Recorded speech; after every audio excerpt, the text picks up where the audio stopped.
On va faire un petit quiz mascotte. Alors c'est le quiz des mascottes de l'Euro. Oui, mais tu n'es pas obligé de le cacher. Là, moi, je suis à moitié aveugle, je vois rien. C'est foutix, ça. Péno Euro en 1984.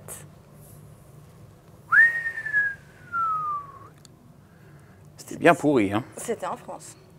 Oui, merci. Qui a gagné? Bah, la France, chouchou. En 84? Ouais. 2-0 contre l'Espagne. C'est là où Platini a mis 9 buts. Eh ouais. Bah écoute, Oui, t'étais pas né, ça 3 va, ans oui, ça va. C'est l'excuse classique. Ça va. Ah, ça, c'était l'Euro en Suède. Je me souviens pas du tout. C'est facile, on regarde la photo. Rabbit? Exactement. Qu'est-ce que c'est? Ça, j'ai jamais vu. Ça doit être. Qu'est-ce que c'est que cette Au horreur? Portugal, 2004. Ah oui. Bah, écoute, pourtant j'y étais à cet Euro au Portugal. Kinas. Ah, ça, je sais pas. C'était en Pologne et en Ukraine, exactement. ça sacré, mais. Slavek et Slavko. Et il y a des mecs, tu sais, il y a des boîtes de com qui gangernent, qui prennent des centaines de millions d'euros et disent voilà, on nous a pondu un truc. On a fait 2 connards un peu manga. Il y en a un, on a appelé Slavek et Slavko. On a tourné le spot aux Bahamas et ça coûte 500 000. Et là, pour 7 euros? Ah, c'est lui, Super Victor. Oui. C'est plus joli. Bah, c'est plus 3D, c'est plus dans l'air du temps. Mais bon, c'est ridicule quand même, quoi. Bon, ou alors c'est Valbuena. Parce qu'il est petit, c'est ça? Voilà. C'est pas très gentil. Mais bon, dit-elle, elle qui fait 1m80.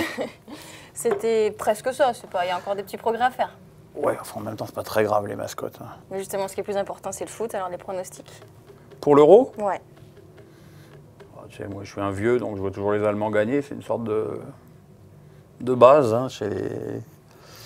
Alors, ils sont... je pense que les Allemands ont pas fait des matchs éliminatoires exceptionnels, mais bon, c'est une équipe qui sait se mobiliser dans les grandes compètes. Après, il y a beaucoup d'incertitudes. L'Espagne est un petit peu vieillissante. Les Belges ont un gros potentiel, mais je ne sais pas pourquoi. J'ai un mauvais pressentiment sur les Belges. Il n'y a pas la France dans tout ça. Et puis il y a la France.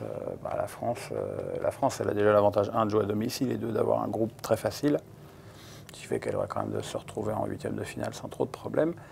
Et voilà, après, ce sera peut-être comme en 98, une question aussi d'engouement populaire. Et peut-être que la France, à ce moment-là, va être portée par quelque chose. Mais je trouve qu'on n'a pas beaucoup avancé sur pas mal de dossiers par rapport à la Coupe du Monde. Donc je ne suis pas d'un optimisme fou. Je les vois aller en quart, demi-finale, ce qui est déjà pas mal d'ailleurs. Et votre réaction par rapport à la liste des joueurs qui vont disputer les matchs amicaux là, avec les Bleus?